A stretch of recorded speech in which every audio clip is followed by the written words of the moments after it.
Новый детский сад в сыктывкарском местечке Кочманчит сдадут в эксплуатацию позже срока. Отставание от графика не критично – месяц-полтора. Об этом рассказал исполняющий обязанности мэра столицы Коми Владимир Голдин, который лично проинспектировал объект и ускорил рабочих. Павел Королев продолжит.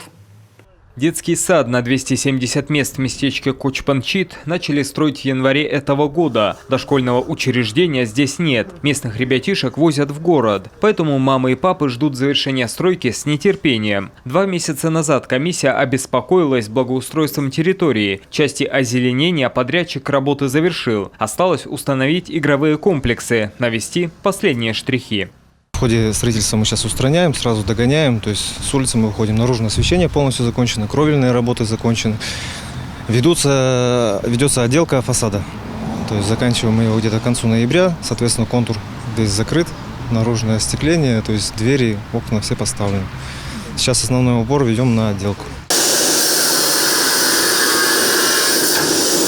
Внутри идут отделочные работы. До конца месяца нужно закончить электрику. Тогда же ожидается и поставка вентиляционного оборудования. Всего на объекте работают 90 человек. Подрядчик готов привлечь и дополнительные силы. А они, похоже, понадобятся. В обозначенные сроки строители не укладываются. У них по плану идет конец этого года. Реально мы с вами посмотрели и видим, что вероятность этого срока, она все-таки неисполнима. Я думаю, зайдут они на январь. Это не так опасно. Я думаю, что в конце января будет сдано.